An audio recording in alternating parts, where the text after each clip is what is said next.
Shalom, damai di hati. Berjumpa lagi dengan saya, Pendeta Priska Waluko.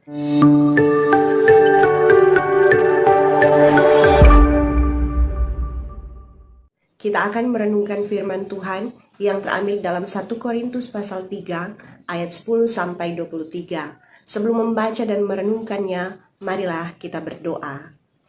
Tuhan Yesus, Juru Selamat kami yang hidup, kami sungguh beruntung karena kami adalah milik-Mu. Engkau telah menyelamatkan kami dengan darah-Mu yang kudus. Kami bersyukur punya Tuhan yang sangat teramat mengasihi kami. Saat ini kami rindu untuk boleh membaca dan merenungkan firman. Tolonglah kami ya Roh Kudus, sehingga kami boleh mengerti firman-Mu, terlebih melakukannya dalam ketaatan. Hamba-Mu ini berserah, biarlah Engkau pakai, menjadi berkat bagi semua yang mendengarkan firman. Di dalam nama Yesus kami berdoa. Amin. 1 Korintus pasal 3 ayat 10 sampai 23 oleh Lembaga Alkitab Indonesia memberi judul Dasar dan Bangunan. Sesuai dengan kasih karunia Allah yang dianugerahkan kepadaku, aku sebagai seorang ahli bangunan yang cakap telah meletakkan dasar dan orang lain membangun terus di atasnya. Tetapi tiap-tiap orang harus memperhatikan bagaimana ia harus membangun di atasnya. Karena tidak ada seorang pun yang dapat meletakkan dasar lain daripada dasar yang telah diletakkan, yaitu Yesus Kristus. Entahkah orang membangun di atas dasar ini dengan emas, perak, batu permata, kayu, rumput kering atau jerami, sekali kelak pekerjaan masing-masing orang akan nampak. Karena hari Tuhan akan menyatakannya, sebab ia akan nampak dengan api, dan bagaimana pekerjaan masing-masing orang akan diuji oleh api itu. Jika pekerjaan yang dibangun seseorang tahan uji, ia akan mendapat upah. Jika pekerjaannya terbakar, ia akan menderita kerugian. Tetapi ia sendiri akan diselamatkan, tetapi seperti dari dalam api. Tidak tahukah kamu bahwa kamu adalah bait Allah, dan bahwa Roh Allah diam di dalam kamu? Jika ada orang yang membinasakan bait Allah, maka Allah akan membinasakan dia. Sebab bait Allah adalah kudus, dan bait Allah itu ialah kamu. Janganlah ada orang yang menipu dirinya sendiri. Jika ada di antara kamu yang menyangka dirinya berhikmat menurut dunia ini, biarlah ia menjadi bodoh supaya ia berhikmat. Karena hikmat dunia ini adalah kebodohan bagi Allah. Sebab ada tertulis, ia yang menangkap orang berhikmat dalam kecerdikannya. Dan di tempat lain, Tuhan mengetahui rancangan-rancangan orang berhikmat. Sesungguhnya semuanya sia-sia belaka. Karena itu janganlah ada orang yang memegahkan dirinya atas manusia, sebab segala sesuatu adalah milik-Mu. Baik Paulus, Apolos maupun Kefas, baik dunia, hidup maupun mati, baik waktu sekarang maupun waktu yang akan datang, semuanya kamu punya. Tetapi kamu adalah milik Kristus, dan Kristus adalah milik Allah. Demikianlah firman Tuhan. Yang berbahagia adalah kita yang merenungkan, memelihara, dan melakukan firman. Saudaraku, bacaan kita di saat ini terdapat dalam kitab 1 Korintus yang merupakan surat penggembalaan Rasul Paulus yang pertama kepada jemaat di Korintus. Jemaat Kristen di kota Korintus merupakan jemaat yang didirikan oleh Rasul Paulus dalam perjalanannya memberitakan Injil Yesus Kristus. Kita bisa membaca tentang pelayanan Paulus di Korintus dalam Kisah Para Rasul pasal 18. Perjuangan Paulus membangun jemaat di Korintus penuh pengorbanan, karena Korintus merupakan salah satu kota yang terkaya dan terpadat penduduknya di Yunani. Jemaat Korintus terdiri dari orang Yahudi dan non-Yahudi. Mereka yang telah menjadi Kristen ini ada di tengah kondisi masyarakat Korintus yang sangat majemuk, terbuka, dan bebas. Banyak orang yang menyembah berhala. Bahkan penduduk Korintus terkenal sombong dan bejat secara moral. Maka Paulus begitu terbeban untuk terus membimbing mereka dalam iman, bahkan setelah ia meninggalkan Korintus, yakni saat ia berada di Efesus. Dicatat dalam Kisah Para Rasul 19 ayat 21 dan 22, juga 1 Korintus 16 ayat 3 sampai 8 dan ayat 19. Paulus tetap menasihati mereka melalui suratnya ketika mendengar kabar dari keluarga Chloe bahwa jemaat Korintus terancam bahaya perpecahan dalam jemaat karena adanya perselisihan yang disebabkan oleh terbentuknya kelompok-kelompok berdasarkan nama penginjil yang diidolakan masing-masing kelompok dalam jemaat. Karena itu mulai dari pasal 1 ayat 10 sampai pasal 4 ayat 21, kita akan melihat bagaimana Paulus menasihati jemaat Korintus untuk sadar akan besarnya kasih karunia Allah melalui iman kepada Yesus Kristus yang harusnya diwujudkan dalam kehidupan Kristen yang semakin bertumbuh dewasa dan merdeka dari dosa, bukan seperti kanak-kanak yang ditandai dengan kehidupan yang mentoleransi dosa, hidup yang egois, penuh kesombongan rohani, hingga sikap mengelompokkan diri karena memegahkan manusia. Bacaan kita di pasal 3 ayat 10-23 menyambung teks di ayat 1-9 tentang masalah perselisihan di jemaat Korintus. Dengan tegas Paulus menyatakan jemaat Korintus sebagai manusia duniawi yang belum dewasa dalam kerohanian karena mereka masih dipenuhi iri hati sehingga memicu terjadinya perselisihan di antara mereka oleh karena mereka mulai menyombongkan kehidupan rohani mereka berdasarkan kehebatan masing-masing pengajar mereka.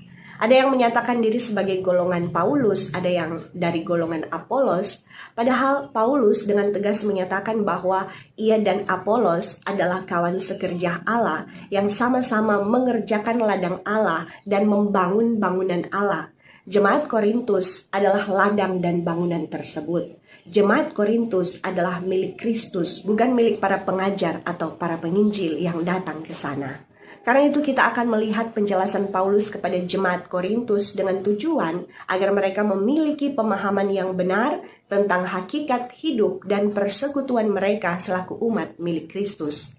Ayat 10 dan 11 merupakan jawaban Paulus terhadap permasalahan jemaat Korintus mengenai terpecahnya jemaat ke dalam kelompok-kelompok yang menggolongkan diri menurut golongan penginjil yang pernah datang dan melayani di Korintus, yakni golongan Paulus, Apolos, Kefas, bahkan ada yang menyatakan diri langsung sebagai golongan Kristus. Paulus menyatakan dirinya sebagai ahli bangunan yang cakap. Dalam terjemahan bahasa Inggris memakai kata master building.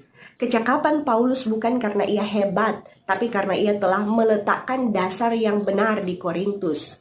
Fondasi yang kokoh, fondasi yang terbaik. Karena memang Pauluslah pendiri jemaat Korintus. Pembangunan iman jemaat dengan menegakkan satu-satunya fondasi atau dasar bangunan, yaitu Kristus. Kristuslah satu-satunya fondasi bangunan atau dasar persekutuan jemaat di Korintus. Maka kelanjutan pembangunan iman jemaat terus terjadi oleh para pengajar atau penginjil yang datang setelah Paulus, seperti Apolos maupun Kefas atau Petrus, yang Paulus lihat sebagai kawan sekerja yang dipakai Allah untuk membangun atau menumbuhkan yang mengarah pada pendewasaan iman jemaat kepada Yesus Kristus sang kepala gereja.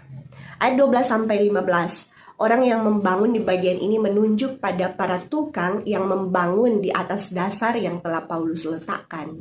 Para tukang atau pengajar yang melayani di Korintus bisa dengan bebas membangun di atas dasar yang ada, menggunakan bermacam-macam bahan, seperti emas, perak, batu permata, kayu, rumput kering, atau jerami. Namun yang harus diingat bahwa pekerjaan masing-masing akan diuji oleh api yang menunjuk pada datangnya saat-saat sulit menerpa kehidupan jemaat, baik sebagai satu persekutuan tetapi juga masing-masing pribadi atau orang percaya. Jika bahan yang digunakan untuk membangun adalah bahan yang kokoh seperti emas, perak, dan batu permata, yang menunjuk pada pemberitaan yang benar sesuai dengan pengajaran yang terdapat di dalam Alkitab yang sungguh-sungguh hanya memberitakan Injil Yesus Kristus sebagai inti dan pusat pemberitaannya, itulah bahan yang tidak mudah terbakar dan rusak.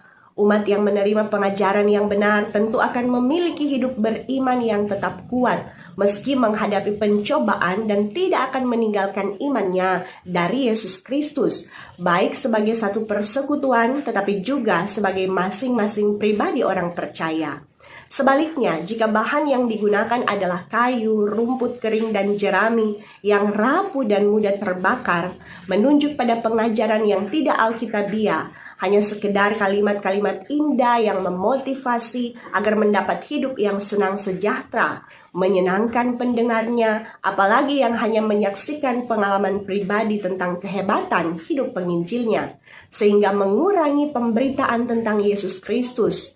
Tentu pengajaran yang lemah akan menjadikan umat tidak kokoh dalam iman dan tidak siap menghadapi kerasnya tantangan hidup di dalam dunia yang sering menghantam para pengikut Yesus, sehingga akan menghasilkan persekutuan bahkan pribadi yang mudah goyah imannya, bahkan bisa-bisa meninggalkan imannya karena tidak tahan terhadap pergumulan yang dialaminya.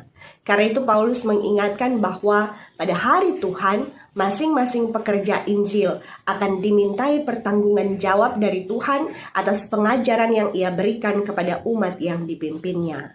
Ayat 16-17 merupakan penegasan Paulus akan identitas jemaat Korintus yang ia sebut sebagai bait Allah, tempat hadirnya Roh Kudus. Di sini Paulus terlihat memberi penghargaan yang tinggi untuk jemaat Korintus, meskipun pada kenyataannya orang-orang Korintus terkenal sebagai orang-orang yang rusak moralnya dan tercemar karena percabulan.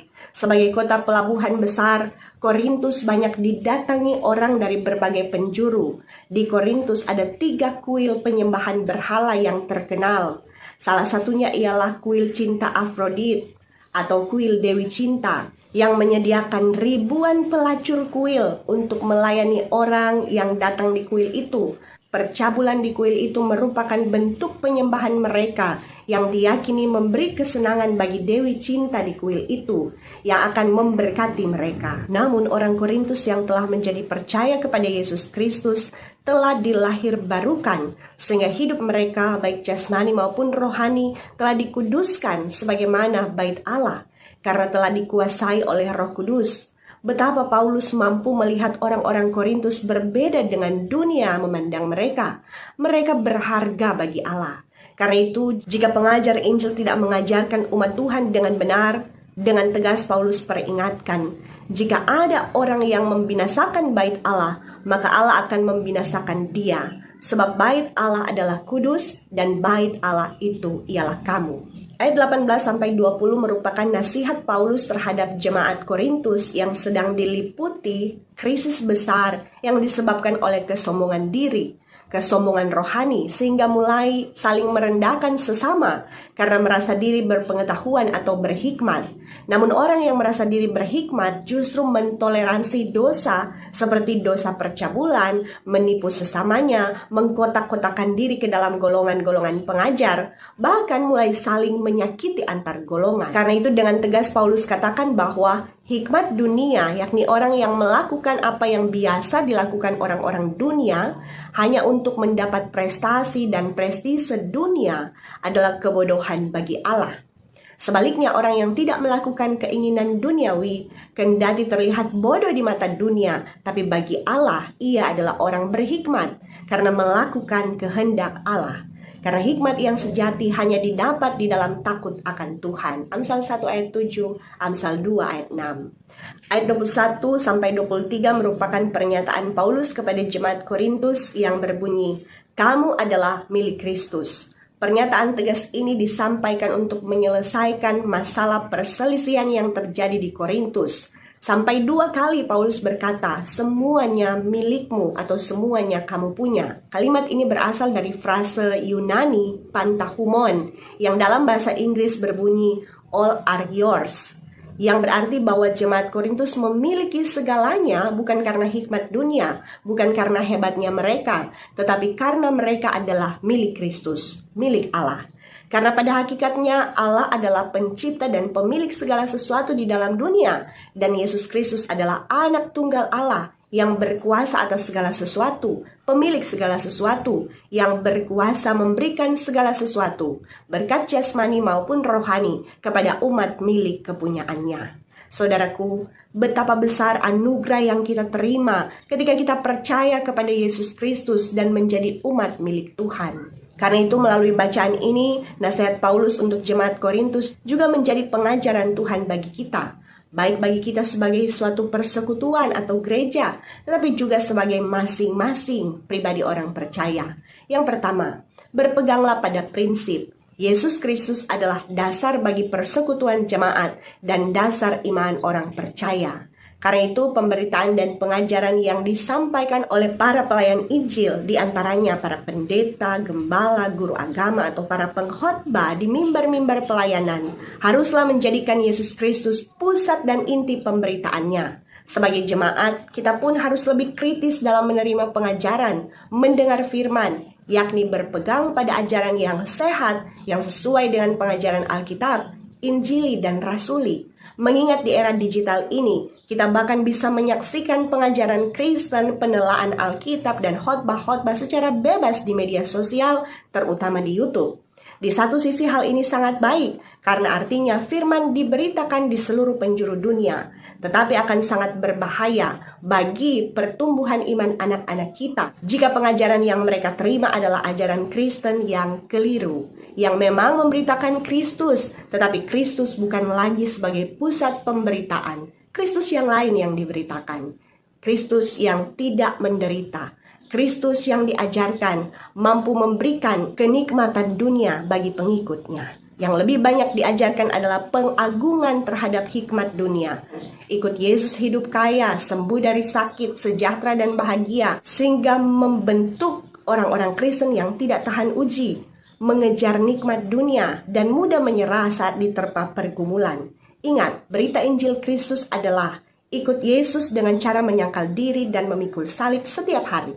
Dengan demikian umat Tuhan pasti teguh dan tetap taat saat ditimpa kesulitan, pergumulan, bahkan penderitaan, karena mengikuti teladan Yesus yang sudah lebih dahulu menanggung banyak bantahan dan penderitaan, bahkan sampai mati tetap ada dalam ketaatan. Yang kedua, pelayan Tuhan hanyalah pekerja di ladang Tuhan, tukang bangunan saja. Karena itu jika didapati adanya kemajuan dalam persekutuan atau terjadi pertumbuhan iman jemaat melalui pelayanan para pelayan Tuhan yang ada, hendaklah jemaat bersyukur dan mengagungkan Tuhan yang telah mengutus para pelayan sehingga terjadi kemajuan di jemaat. Jauhi sikap meninggikan pelayan Tuhan tertentu dan merendahkan pelayan Tuhan yang lain, atau membanding-bandingkan kelebihan dan kekurangan pelayan Tuhan yang datang dan yang sudah pergi, karena masing-masing pelayan sudah diberikan Tuhan karunia menurut yang diperlukan untuk membangun jemaat, sebagaimana yang tertulis dalam 1 Korintus 12 ayat 7-11. Bukankah Paulus juga sudah menegaskan bahwa dalam melakukan pekerjaan Tuhan, ia menanam, Apolos menyiram, tetapi Allah yang memberi pertumbuhan?